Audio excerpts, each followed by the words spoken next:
앉으세요. 예, 처음 뵙겠습니다. 사실은 굉장히 가볍게 제안을 하면서 그래서 가볍게 마음을 먹고 하는데 와보니까 막상 무거워지는 것 같아요. 가볍게 하세요. 네, 그래서 노력하겠습니다. 사실은 뭐 아무 이야기를 해도 좋다고 해서 사실 아무 이야기를 하려고 했더니 또 그럴 수는 없고 연극을 제가 생각해 보니까 사실은 얼마 안 한 줄 알았는데 따져보니까 40년을 했더라고요. 예, 그래서 역시 연극 이야기를 안 할 수 없고 그러면서 특히 국어하고 같이 연결시켜서 좀 얘기를 했으면 좋겠다. 그게 아마 제가 우리 김정선 선생하고 이제 술 먹고 이야기하면서 아마 열변을 토한 적이 있었던 것 같아요. 그래서 아마 거기에 나름대로 뭔가 마음이 움직였던 것 같습니다. 그래서 저한테 그 얘기를 해달라고 이야기를. 사실은 저는 예상을 예상 못하실 텐데 제가 전공을 국어 국문학을 한 것이 아니라 불어 불문학을 했습니다. 불문과를 나왔어요, 저는. 그래서 물론 불문과를 나왔지만 대학 다닐 때는 주로 불문과보다는 연극반에 가서 더 많이 살았죠. 했는데 제가 모르겠어요. 왜 그렇게 됐는지. 대학 다니면서부터 뭔가 이 번역을 했으면 번역을 해보고 싶다라는 생각을 많이 했었어요. 그래서 조금 무모한 짓도 했었어요. 내가, 학년으로 치면 대학교 3학년, 군대 갔다 와서지만, 3학년 때 도스토옙스키의 악령을, 까미가 불어로, 시곡으로 각색을 한 게 있어요. 불어죠, 물론. 근데 그게 대작이에요. 도스토옙스키 악령은 이렇게 크잖아요. 우리가 보통 베개라고 부르는 그런 책인데, 그거를 물론 시곡으로 이제 압축을 했다고 하지만, 원고 매수로 따져서 한 600매 되는 거였는데, 대학교 3학년 때 그걸 번역을 하겠다고 그걸 했었어요. 어쨌든 했어요. 했는데, 물론 이제 말이 안 되죠. 나중에 보니까 정말 부끄러운 그런 엉터리 번역이 많았는데, 어쨌든 그게 계기가 돼서인지, 그다음부터 번역 이런 걸 갖다 제가 이제 많이, 그러다가 이제 4학년 때 돼서는 정말 돈 때문에, 등록금 마련 때문에 누가 이제 번역 제안을 했을 때 하겠다고 덜컥 그랬는데, 그때는 시곡은 아니고 소설이었어요. 마르땡 디가르라는 작가의 소년원이라는 작품이었는데, 아마 소년원은 잘 모르셔도 회색 노트 하면 잘 아실 거예요. 회색 노트의 다음 편이에요. 마르땡 디가르의 티보가의 사람들이라고 굉장히 대작인데, 그 중에 이제 2편이 소년원이라는 그런 작품인데, 그것을 번역을 했어요. 그것도 원고지로 한 800매 되는 거였는데, 그때 원고료 한 장당 500원이었어요. 그래갖고, 전 40만 원을 그때 받아갖고, 등록금은 20몇만 원이었으니까. 그런데, 그거를 선생님들이 아시면 크게 야단을 맞을 것 같아갖고, 번역자 이름을 표지에는 못 넣고 맨 뒤에 이 판권 있잖아요. 거기만 싹 넣었어요. 그래서 이제 어쨌든 그게 단행본으로 나온 거는 제가 첫 번역이에요.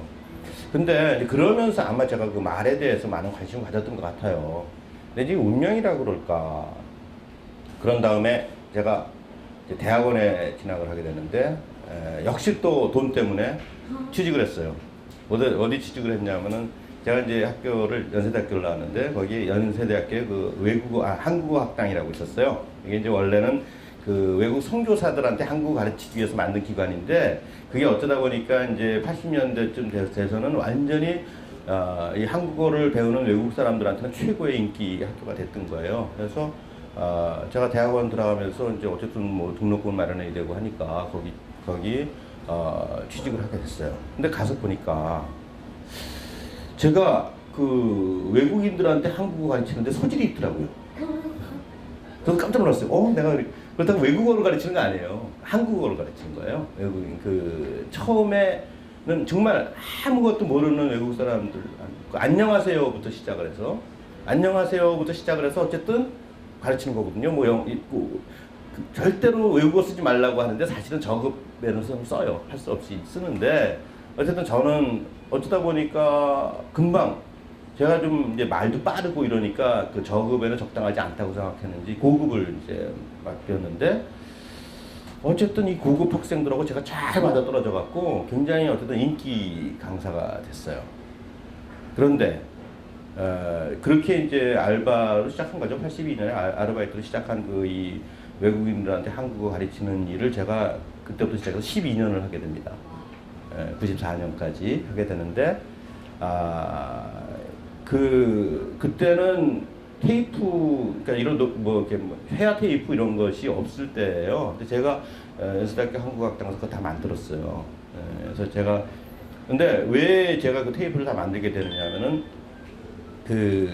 어쨌든 회화 테이프니까 말하듯이 해야 되잖아요. 말하듯이 뭐 감정까지 충분히 넣지는 않더라도 어쨌든 어미의 그 의미에 맞게 이렇게 어미 처리도 하고 이렇게 해야 되는데 도대체가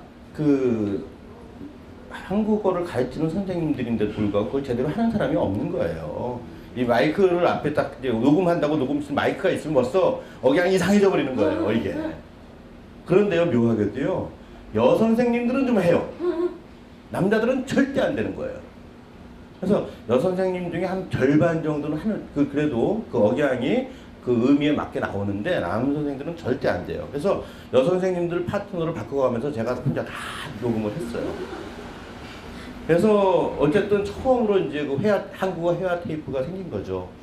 그러니까 제가 거기를 이제 3년 있다가 82년부터 85년까지 있다가 전남대학교에 뭐 강사 자리가 나와서 이제 내려가느라고 거기를 퇴직을 했었어요. 퇴직을 하고 이제 전남대에 한 4년 내려가 있다 다시 올라왔거든요.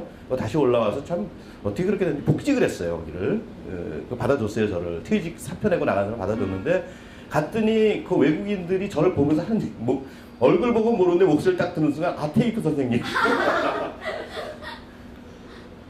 근데 제가 이제 뭐 그랬죠. 근데 나중에 언젠가 이제 그거 다 그 한국어 선생님 이제 그만하고 이럴 때인데 텔레비전에서 어떤 입양아에 대한 다큐멘터리가 있었어요. 근데 그 입양아 외국에서 이제 그 외국에서 생활하는 걸 찍었는데 이 입양아가 그 한국어 테이프를 틀어놓고 하더라고요. 목소리가 내 목소리가 나오는 거예요.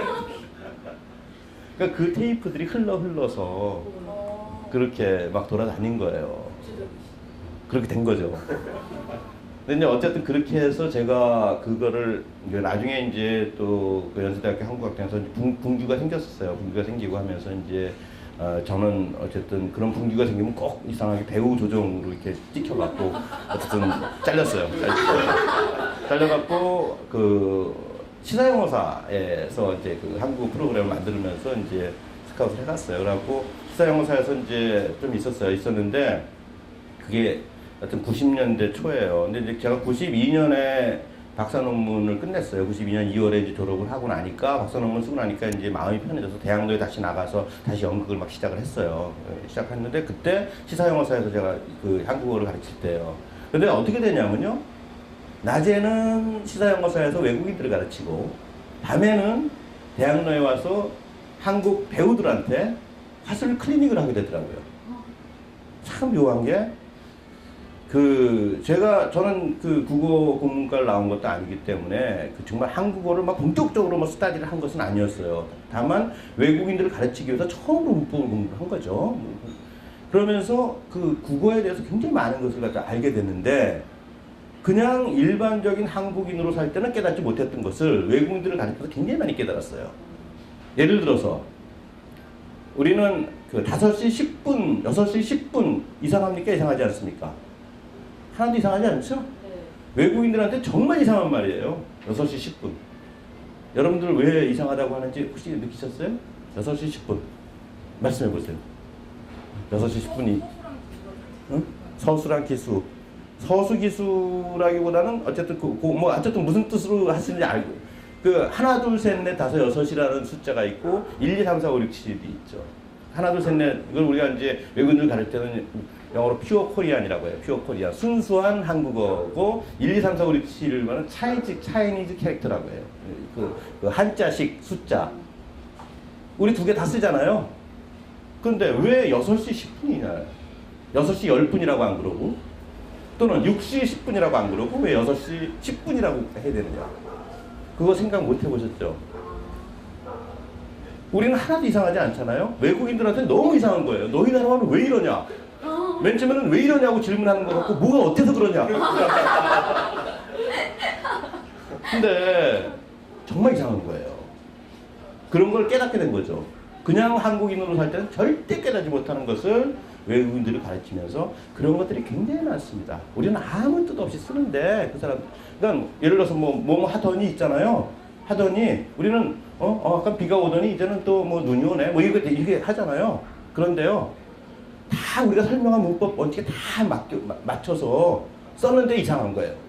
같이 차를 타고 가다가 그 천안에 오더니 비가 겠네? 뭐 이런 말 돼요? 안 되죠. 근데 문법 설명 다 했어요. 우리가 한 설명이 맞아요, 그게. 근데 말이 안 되는 거예요.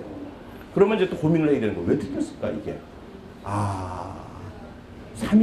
그러니까 어떤 제3자에 대한 이야기를 할 때만 더니가 되는구나. 또 그렇게 설명을 했어요. 그런데요, 또 돼요. 천안에 왔더니 하니까 또 되는 거예요, 갑자기. 천안에 왔더니 날씨가 좋네? 이거 되잖아요. 천안에 오더니 날씨가 좋네? 안 되잖아요. 이거 어떻게 할 거예요? 그러니까 평상시 몰랐던 우리말 정말 어렵다. 이걸 우리는 아무 생각 없이 쓰잖아요. 그런 거를 깨닫게 된 것이 바로 외국인들을 가르치면서 깨닫게 된 거죠. 그러니까 맨 처음에는 제가 아마 번역을 하면서 이제 한국어에 대해서 관심을 가졌던 것 같아요. 근데 외국인들을 가르치면서 정말 정확하지 않으면 안 되는 그걸 그랬는데 그것을 그대로 한국 배우들한테 써먹게 되더라고요. 이건 왜 그러냐면요, 이런 거예요. 그 외국인들이 한국어를 배울 때, 그러니까 우리가 보통 사람들이 말을 배우는 거 어떻게 배우는 거? 언제부터 말을 배우죠, 우리가? 말을?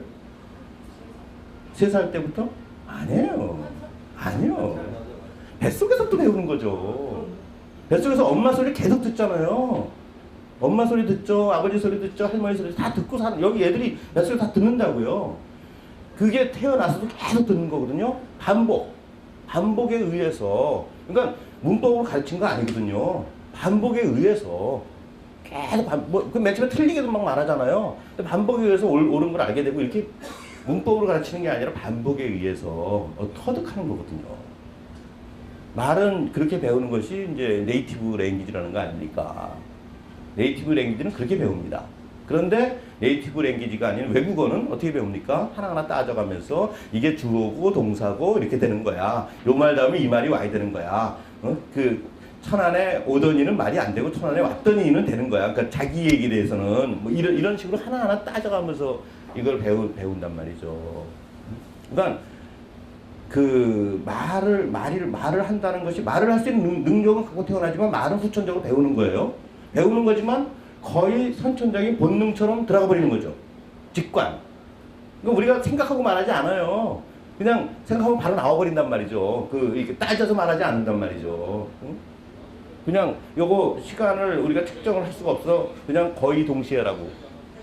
생각과 동시에 나온다. 이거 측정이 안 되는 거거든요. 여기서 매도 지시하고 여기서 입에서 나오는데 몇 초 걸리냐, 이게 안 되거든요. 그래서 그냥 생각과 동시에 또는 거의 동시에 그러니까 이게 본능, 어쨌든 우리가 그냥 태어날 때 무조건 말하는 건 아니에요. 후천적으로 배운 거지만 완전히 직관화했다. 이렇게.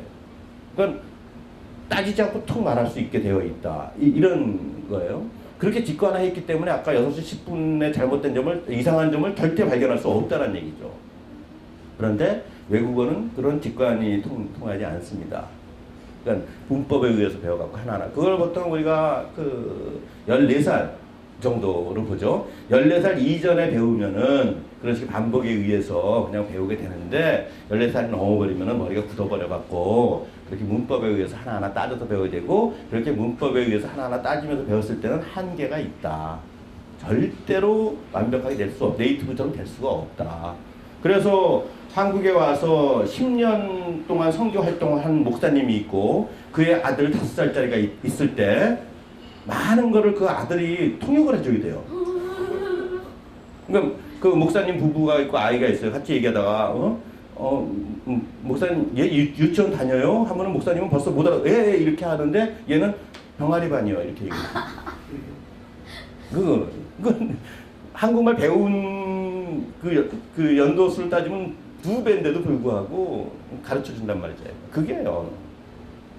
어쨌든 그러면서 이제 제가 느낀 게 외국인들이 한국어를 접할 때 이거를 문법으로 접하고 그러니까 직관이 발동을 하지 않으니까 하나하나 따져서 이걸 한다. 이거를 이제 알게 됐어요. 그런데 배우들을 보니까 배우들이 그러는 거예요. 우리 보통 때는 말 잘 하잖아요. 그런데 왜 대본만 들면 이상해질까요? 원래 가지고 있는 직관이 발동이 안 되는 겁니다. 그러니까 직관이라고 제가 편의상 얘기하는 직관화한 거죠. 직관은 아니지만 직관화했다고 했잖아요. 그냥 거의 자동적으로 나오는 그 언어 능력이 제대로 발휘되지 않는 거예요. 이게. 이거 이제 우리가 그 연기 훈련의 첫 단계를 우리가 장애 제거라고 이야기합니다. 장애 제거. 어떤 일단 데블로킹이라고 해요. 보통 때는 말 잘하잖아요. 그런데 무대에 서면은 일단 뭐 꼭 연극이 아니더라도 그 마이크를 앞에 놓거나 이러면 이상해지잖아요. 그런 장애가 발생한다고 하죠. 그 다음에 보통 때는 잘 걸어 다니잖아요. 무대에서 걸어가면 뭐 팔다리 같이 나가고 뭐 이상하죠. 응? 목소리 떨리고 팔다리 같이 나가고 뭐 똑바로 서라고 삐딱하게 서갖고 우기고 똑바로 섰다고 이런 현상 나타나는 것이 바로 이제 장애예요. 그게. 그래서 근데 이제 다른 보통 그 예술 훈련받는 것은 새로운 언어를 터득하는 거예요. 미술 언어를 배우고 음악 언어를 배우고 새로운 피아노를 친다. 새로운 언어를 배우는 것이죠. 근데 연기의 언어는 새로운 언어를 터득하는 것이 아니라 있는 것을 갖다 찾아내는 거죠. 할 줄 알잖아요. 할 줄 아는 걸 찾아내는 것인데 그 찾아내는 것의 첫 번째가 장애 제거예요. 장애를 딱 제거시켜야 되는데 그게 굉장히 힘듭니다. 그래서 아무나 뭐 우리나라에서 태어나서 한국말 잘하니까 다 뭐 연기 다 할 수 있다고 생각하는데 그러면 다 연기가 될 거 아니에요. 근데 안 되는 이유가 그런 것들 때문인 거죠. 그러니까 이 훈련을 받아야 되는 거죠. 훈련 첫 단계가 그런데 장애 제거예요. 그런데 이제 그게 또 하나 불행을 자초합니다. 장애 제거가 처음부터 돼 있는 사람들이 있어요. 처음이라는 거지만 이제 부모를 잘 만나서 막 이렇게 돼 있는 사람들이 있어요. 어렸을 때부터 막 이렇게 하고, 그러니까 무대에 올라가도 하나 떨지 않고 막 하는 애들이 있잖아요. 그러면 이제 되게 그런 애들이 이제 이 끼가 있다고 하죠. 끼가 있다고 하고, 뭐 옆에서 끼가 있다고 막 부추기니까 본인도 너무너무 좋아서 이 학교 다니면서도 수업 시간에 계속 자다가도 쉬는 시간만 되면 막 힘이 나갖고 앞에 나가서 뭐 하고. 뭐 소풍가면 항상 뭔가 주책을 떨어야 되고 뭐 이런 식으로 이제 그러니까 막 너는 천상 연극영화 가야 된다고 온단 말이에요. 얘들이 끼가 있다고 해서. 근데 와갖고 문제는 이제 불행해져요. 이 우리나라 연극영화과 연기 배우겠다고 오는 학생들의 한 절반 정도는 전혀 훈련을 안 받고 오거든요. 왜 그런 일이 벌어지겠어요? 이 연기자들이 하는 언어에 주되는 거는 말과 동작이잖아요. 말과 동작 나도 할 줄 알아요. 길거리 캐스팅도 되는데 뭘 그래 하고서 막 덤벼들어 오는 거예요. 훈련이 안 돼 있단 말이죠. 그러면은 뭔가 자기가 그런 끼가 있어갖고 온 애들은 딱 비교가 되죠. 쟤들보다는 내가 나은데. 그런데요, 일단 이 선생님들이 볼 때는 비슷하거든요. 비슷하고 일단은 그 우선 훈련을 시킬 애들이 쫙 있으니까 얘는 손이 안 가죠. 그래서 뭐 어떤 맨 처음에 주요한 역을 맡을 수도 있어요. 근데 일단 터치는 잘 안 돼요. 그러니까 안 되는 애들 자꾸 이제 이 데블로킹 장애 제거 시켜주느라고 계속 이제 그러다 보면은 나중에 역전되는 일이 벌어져요.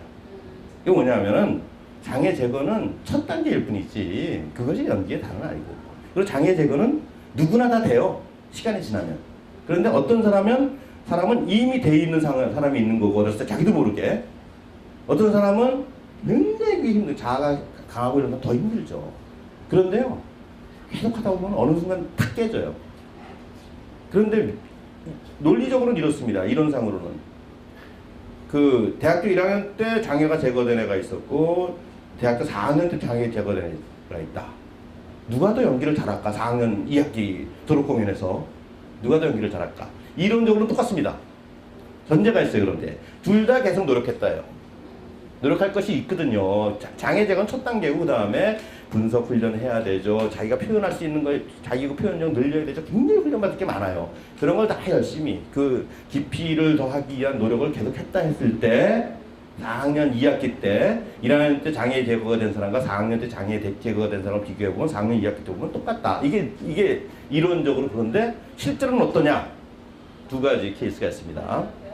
우선 장애 제거가 4학년 때까지 안 됐다가 4학년 때 비로소 4학년 1학기 때 된 사람, 그때까지 자기가 연기자를 하겠다고 그렇게 마음을 먹을 수가 없어요.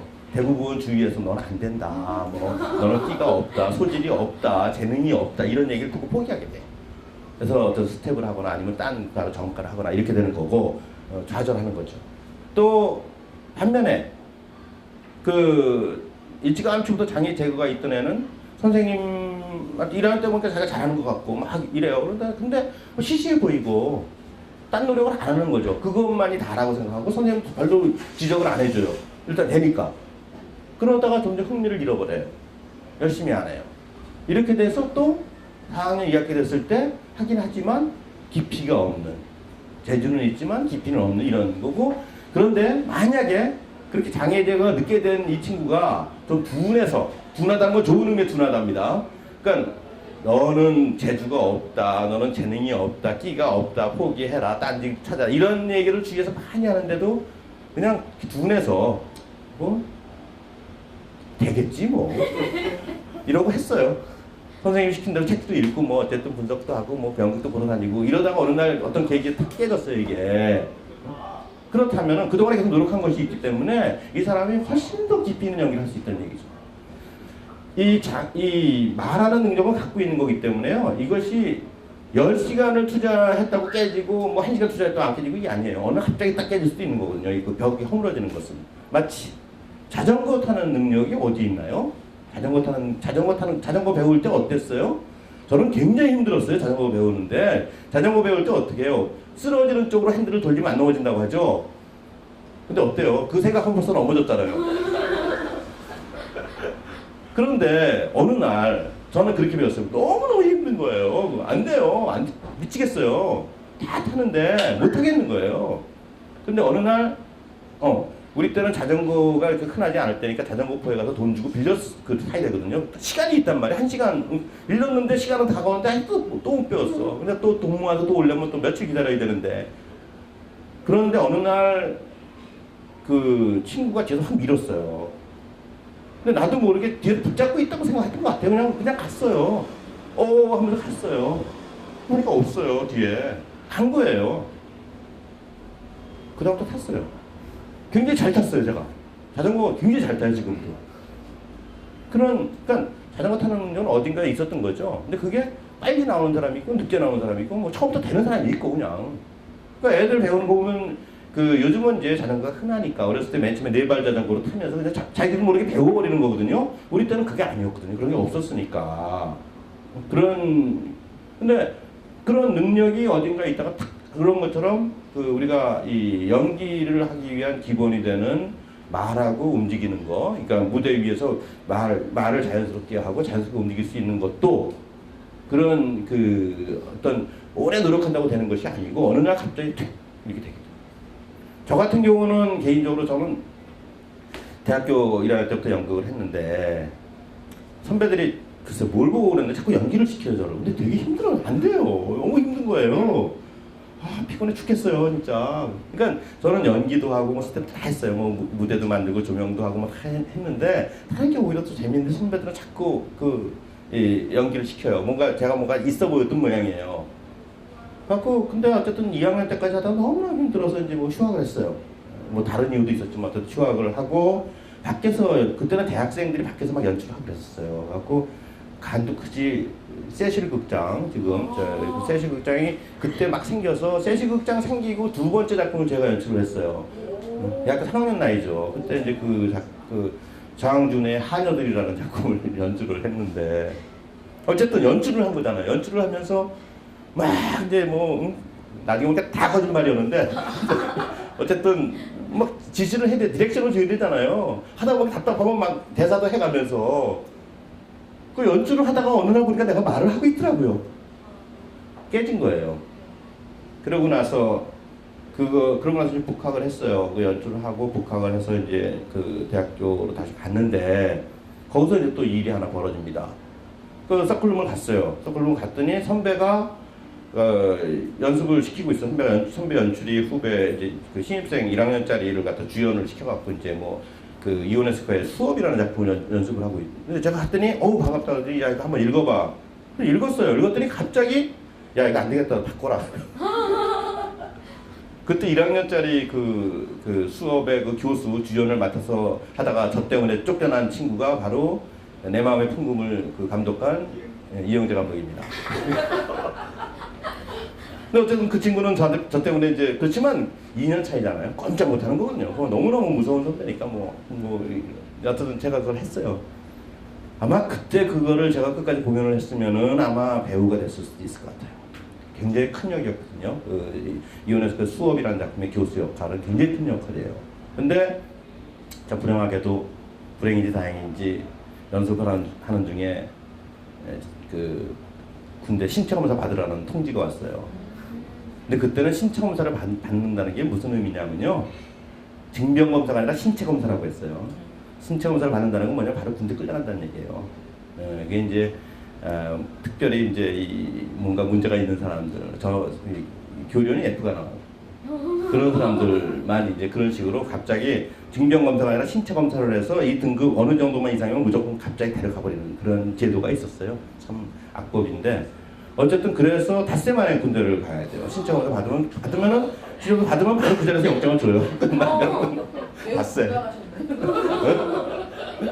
그래갖고 뭐 신청서 받으면 일단 아는 거거든요. 다 그거 뭐 그러니까 뭐 연출도 울고 뭐 난리가 났죠. 그래갖고 어쨌든 공연할 수가 없게 됐고 너무너무 죄스러워. 하여튼 그렇게 해갖고 그 공연을 못했는데 그걸 했으면 아마 제가 연기자가 됐을 수도 있었겠다는 생각이 들어요. 근데 어쨌든 저는 연기자가 되지 않고 군대 가서 3년 동안 뭐 최전방에 가야 돼. 무조건 그건 최전방입니다. 최전방에서 이제 하면서 시간이 너무너무 많아서 뭘 해야 될까를 생각하다가 진짜 뭐 싫은 거부터 다 시간이 많으니까 좋은 걸 찾지 말고 싫은 거부터 지워나가자 해서 하나하나 다 지워나가다 보니까 남는 것이 결국엔 연극하고 공부하는 것이었어요. 근데 제가 이제 불문학이었으니까 어차피 드라마 전공을 할 수 있고 하다 보니까 그 두 개를 같이 할 수가 있었죠. 그래서 이제 근데 갔다 와서부터는 고민하지 않고 길에 대해서 고민하지 않고 두 가지를 갖다 그 정리할 수 있었던 건데 어쨌든 그렇게 이제 제가 한국어 그러니까 뭔가 연기에 쓰는 그 말에 있어서 어떤 그 벽이 허물어진 그 과정을 그렇게 겪었고 갔다 와서 이제 연출을 하고 이러면서 이제 더 이제 말에 대해서 이제 이 관심을 갖고 이제 그러다가 번역을 하게 됐고 그다음에 아까 얘기한 것처럼 그 외국인들한테 한국어를 가르치면서 정말 이제 한국어에 대해서 제대로 제가 이제 논문도 썼고요. 그때 한국 국문과 나오지 않았는데도 논문도 썼고 나중에 시사영어사에 있을 때는 책 썼어요. 그 외국인을 위한 한국어 그 책을 썼어요. 이제 중급 책을 썼는데 쓰고 나니까 그때는 이제 뭔가 결정을 해야 될 때가 된 거예요. 시사영어사에서도 일반 강사로는 도저히 둘 수가 없고 책임자를 하든가 아니면 제가 나와야 되는 거예요. 그래서 이제 굉장히 고민을 했죠. 12년을 이제 이미 그때 되게 12년을 제가 했는데 외국인들한테 한국 가르치는 것이 굉장히 재미있다. 그렇지만 이게 내 직업이 될 수는 없다. 그래서 굉장히 고민을 하다가 거기를 이제 퇴직을 했어요. 퇴직을 했고 이제 그때는 이미 아까 말씀드린 것처럼 92년부터는 낮에는 외국인들 가르치고 밤에는 대학로에서 화술 클리닉을 했는데 화술 클리닉을 한 근거는 바로 그거예요. 외국인들이 문법으로 접근하는 것처럼 그 배우들도 그 직관이 깨져 있는 상태. 그렇기 때문에 자기가 억양을 틀리게 해도 모르고 보통 때 쓰는 억양하고 다르게 어색하게 해도 보통 때 하는 취지하고 다르게 이상한 데서 끊어도 뭐 여러분 텔레비전 보면서요. 그 탤런트들이 이런 나쁜 자야 뭐 이런 거 하죠. 그건 말도 안 되거든요. 나쁜 놈아 그래도 나쁜 놈아 이거 아니거든요. 근데 그렇게 틀리면서도 못 느끼는 게 그 직관이 제대로 작동하지 않아서 그런 거거든요. 그런 것을 알기 때문에 배우들한테 클리닉을 해줄 수가 있었어요. 배우들이 틀리면 틀린 이유를 내가 찾아낼 수가 있어요. 이거는 이런 걸 틀린 것이다. 그러니까 우리가 일상에서 말할 때는 그냥 거의 직관적으로 딱 생각하면은 저절로 이렇게 다 되지만 그것이 깨져 있는 상태에서 재구성하는 것이다, 이게. 의식적으로. 그래서 하나하나 다 재구성해서 연습을 해갖고 완벽하게 하는 것이 이제 연기라고 했을 때, 배우들은 자기가 이런 뜻이기 때문에 이렇게 말을 해야 된다. 내가 말을 어떻게 하고 있구나를 의식할 줄 알아야 된다. 근데 외국인들은 의식을 하거든요. 그 의식하면서 하는 말을 들으면서 우리는 틀렸다, 맞았다, 이걸 판정을 해주는 거거든요. 배우들도 그런 상태예요. 그래서 그걸 판정을 해주고, 이유를 밝혀주고, 뭐가 잘못됐다, 이렇게 이제 하면서 그 클리닉을 시작을 했죠. 그렇게 해갖고, 어쨌든 그러다가 94년도에 시사연구사에서 이제 그런 책을 쓰고, 뭔가 그런 분위기, 이게 계속 가기는 어렵겠구나, 내가. 계속 가기에는 너무나 어떻게 보면 거물이 돼버렸구나. 나이도 그렇고. 그래서 어쨌든 그때 정식으로 제가 퇴직을 하게 됩니다. 퇴직을 하고 한국어, 외국인들한테 한국어 가르치는 일은 이제 그치게 됐죠. 그래서 그때까지 어쨌든 제가 돈도 많이 벌고요. 그래서 그 외국인들 가르치면서 뭐 중요한 사람들 많이 가르쳤어요. 대사들 하여튼 그 고위 그 외교관들, 그 캐나다 대사관도 가서, 대사는 아니다. 대사관에 가서 직원들 가르치고, 미국 대사관도 가서 가르치고, 미국의 글쎄, 결국은 그거 다 스파이들로 봐야 되는데, 첩보원들. 그 사람들이 많이 가르쳤어요. 그 사람들이 이제 뭐냐면, 캘리포니아에 외국 학교 있거든요. 미 국무성 그 직원들, 뭐 군인들, 이런 사람들 배우는. 그 사람들이 100주를 배워요. 100주를 거기서 배우고, 100주 동안 훈련을 받고, 그래서 1등, 뭐 2등 이런 사람들을 뽑아갖고 한국으로 보내요. 근데 그 사람들이 와갖고 한국에 와서 이제 테스트를 거치면은 한 3급이나 잘하면 4급. 여기서는 한 급 올라가는데 10주 걸리거든요. 그러니까 여기서는 30주 정도 한 사람들하고 실력이 같아요. 근데 그 사람들이 이제 미국 정부가 얼마나 돈을 많이 쓰냐면은 정규 수업 4시간 받게 하고, 그 다음에 점심 먹은 다음에 2시간 특별반을 다시 해요. 하루 6시간을 그 사람들을. 그런 식으로 한 다음에 그 사람들을 배치하고 이런 것이 완전히 한국어 성적을 가지고, 그러면서 이제 성적이 안 좋으면 막 또 담당관이 있어요. 담당관이 와서 선생님들하고 같이 분석해요. 왜 이 사람의 실력이 안 느는 거냐. 그러면 이제 분석이 나와요. 다른 사람들은 다 부인이 한국 사람인데 이 사람은 한국 사람이 아니다. 수업 끝난 다음에 다른 사람들은 술집 가는데 이 사람은 안 간다. 뭐 이런 거 분석이 나와요. 그러면 그 담당관 이 사람한테 너 수업 끝나고 바로 집에 가지 말고 어울려서 좀 놀다 가라. 뭐 어쨌든 엄청난 돈을 들여서 그런 가르치죠, 그 사람들한테. 근데 그 사람들이 결국은 이 한국에 대해서 샅샅이 뭐 어쨌든 파악하고 그런 일을 하는 사람들이에요. 어쨌든 뭐 그런 식으로 중요한 사람들을 참 많이 가르쳤어요. 많이 가르치고 이제 돈도 많이 벌고 잘 버텼죠. 그러다가 94년에 이제 퇴직을 하고 이 한국 배우들한테 클리닉 하는데 전념을 했는데, 그 강좌를 많이 했어요. 많이 하면서 어느 정도가 기록을 하기 시작했어요. 제가 녹음도 하고.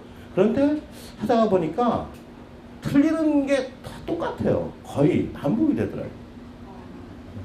근데 보통 때는 절대 말 틀리게 안 하는 사람들인데 연기할 때만 틀리는 거예요. 대사를 읽기라고 하면 틀리는 거예요. 근데 똑같아요. 케이스가 딱 나와요.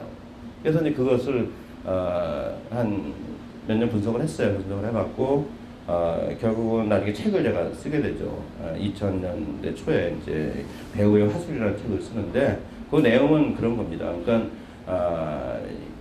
뭐 연극에서 연기자들이 쓰는 언어라는 것과 우리 일상의 말은 어떻게 차이가 있느냐서부터 시작해갖고, 어디서 주로 틀리느냐, 틀리는 이유는 뭐냐, 어떻게 해야 되느냐, 뭐 이런 얘기들 갖고 제가 책을 냈어요. 그리고 나중에 뒤에다가 또 뭐 이제 녹음해서 CD도 붙이고, 녹음해서 녹음 테이프 붙이면 돈이 많이 들어서 처음으로 제가 직접 카메라로 찍어갖고 CD로 붙였거든요. 그래서 훨씬 돈이 들어요. 그게 이해가 안 되시죠? 사실 그렇습니다. 근데 이렇게 갖고 제가 돈이 없어서 할 수 없이 아이디어를 낸 것이 그 다음부터 유행을 했어요. CD 붙이는 거 그 다음부터 나왔어요. 어쨌든 그렇게 해서 이제 어쩌다 보니까 이 화술에 대해서 제가 굉장히 연기자들 가르치는 데 있어서 뭐 일가견이 있는 사람으로 이제 됐는데, 그러다가 이제 언제부턴가 이제 제가 어쨌든 국어에 대해서 자꾸 관심을 가지고 논문도 쓰게 되고 뭐 이랬는데, 임용고시, 그러니까 연극 영화도 이제 교사 자격증을 주게 되면서 이제 임용고시 출제를 들어가게 됐어요. 출제를 들어가갖고 연기자들에 대한 시험 문제를 내야 되니까 연극 쪽이니까 당연히 국어 문제를 냈어요. 국어 문제. 그러니까 뭐 발음이라든가 뭐 휴지어 그냥 이런 걸 냈어요. 그리고 언어랑이 뭐냐 이런 걸 냈어요. 와, 그 교육과정평가원의 이 연구원들 중에 이제 국어학 박사가 많더라고요. 이 사람들이 펄펄 뛰는 거예요. 왜 연극에서 국어 문제를 냈냐고. 우린 필요하다. 근데 뭐 인정을 안 하는 거예요.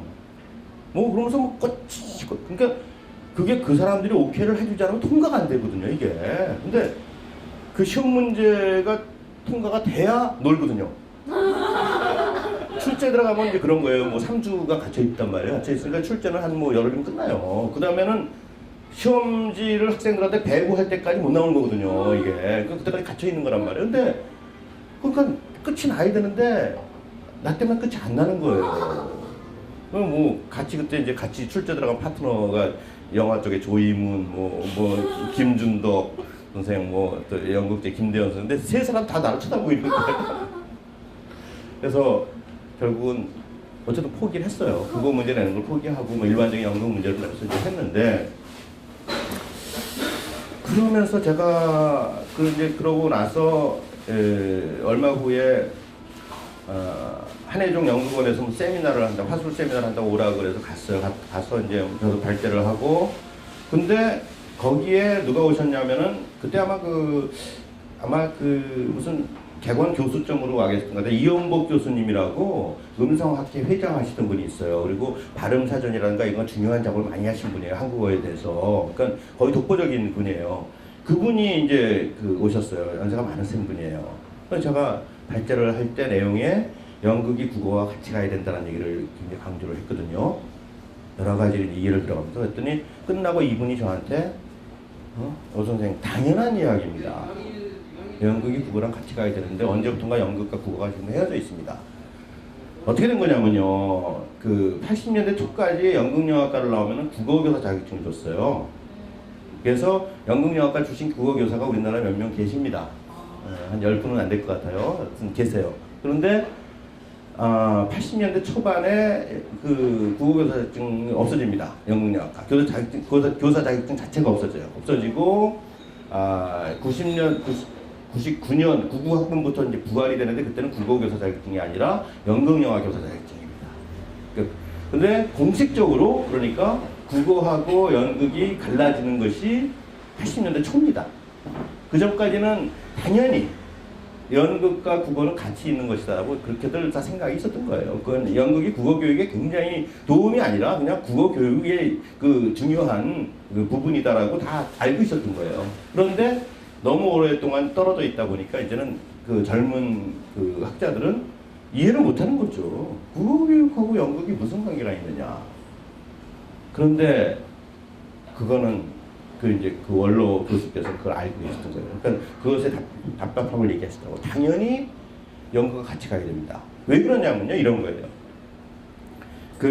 우선 첫째, 제가 이제 이렇게 화술적으로 하다 보니까 국어 음성화 논문들을 많이 읽습니다.